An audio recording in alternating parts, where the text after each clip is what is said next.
பழைய பாராளுமன்ற அரசியல் இயல்புக்கு இந்திய அரசியல் திரும்பி இருக்கிறது என்பதைத்தான் நம்ம இந்த ஒரு காட்சிகள் இந்த செய்திகளில் பார்க்கின்றோம்.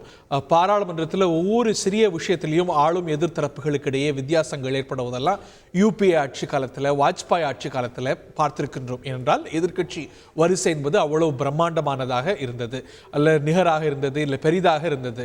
ஆனால் கடந்த 10 ஆண்டுகளாக பாரதிய ஜனதா கட்சி ஆளும் தரப்பு தான் வேண்டிய விஷயங்களை எல்லாம் ரொம்ப எளிமையாக சாதித்தது. எதிர்க்கட்சி குரல் எழுப்பும்போது பதிலுக்கு இன்னும் வலுவாக குரல் எழுப்பி பல முக்கியமான மசோதாக்கள் எதிர்க்கட்சிகள் வெளிநடப்பு செய்து அல்ல வெளியேற்றப்பட்டு நடந்ததெல்லாம் நம்ம பார்த்துருக்கோம். ஒரு பழைய பாராளுமன்ற இயல்பு, ஒரு கூட்டணி அரசியலுக்கு இந்திய அரசியல் திரும்பி இருக்கக்கூடிய நிலையில் அதுவும் சில புதிய விஷயங்களோடு நியூ ஃபர்ஸ்ட் சபாநாயகர் பதவிக்கு தேர்தல் நடைபெறுவது என்பது முந்தைய கோலிஷன் கவர்மெண்ட்ஸ்லாம் நம்ம பார்க்காத ஒரு விஷயம்.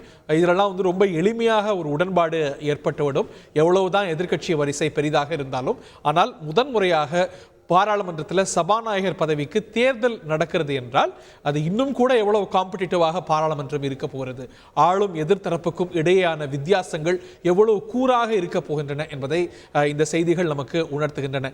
ரமேஷ், இதை இன்னும் விரிவாக சொல்லுங்க. எதிர்க்கட்சி துணை சபாநாயகர் பதவியை எதிர்த்தரப்புக்கு வழங்குறதுக்கு ஆளும் தரப்பு திட்டவட்டமாக மறுத்துவிட்டதா, இல்லை அதில் கமிட் பண்ணாம இருக்கா என்பதுதான் எதிர்க்கட்சிகள் முன்வைக்கக்கூடிய குற்றச்சாட்டாக இருக்கிறது.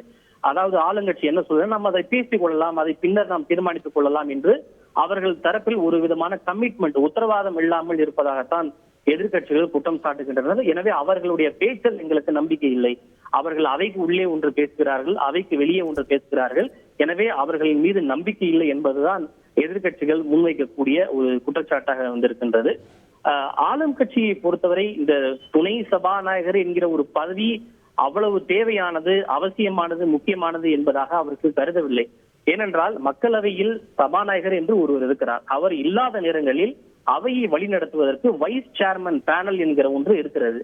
அந்த வைஸ் சேர்மன் பேனலில் எல்லா கட்சியை சேர்ந்த மூத்த உறுப்பினர்களும் அதில் இருப்பார்கள்.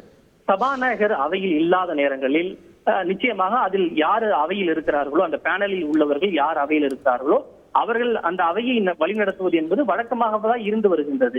கடந்த 17வது மக்களவையில் கூட துணை சபாநாயகர் என்ற ஒருவர் இல்லையே தவிர வைஸ் சேர்மன் பேனல் என்ற ஒன்று இருந்தது. அதில் இதே கொடிக்கோள் சுரேஷ் அவர்கள் இருந்தார்கள், அதே போல பர்துஹரி மெஹதாப் அவர்களும் இருந்தார்கள், ரமாதேவி என்ற ஒரு பெண்மணி இருந்தார். அவர்கள் எல்லாம் சபாநாயகர் ஓம் பிர்லா இல்லாத நேரங்களில் அவையில் தக்க தலைமையேற்று முக்கியமான விஷயங்களை எல்லாம் அவை நடவடிக்கையிலே மேற்கொண்டிருக்கிறார்கள். எனவே மக்களவை துணை சபாநாயகர் என்பது அத்தனை கட்டாயமான ஒன்று, அவசியமான ஒன்று என்பதுதான் தங்களுடைய கருத்து என்பதுதான் ஆளுங்கட்சி முன்வைக்கக்கூடிய ஒரு விஷயமாக இருக்கிறது. எனவே இந்த விஷயத்தில் அவர்களை பொறுத்தவரை இன்னும் எந்த விதமான முடிவும் எடுக்கவில்லை என்பதுதான் நமக்கு கிடைக்கக்கூடிய அந்த சமிகைகள் தெரிவிக்கக்கூடிய செய்தியாக இருக்கிறது. நன்றி ரமேஷ், தேங்க்யூ வெரி மச். செய்திகளை உடனுக்குடன் தெரிந்து கொள்ள உடனே சப்ஸ்கிரைப் பண்ணுங்க.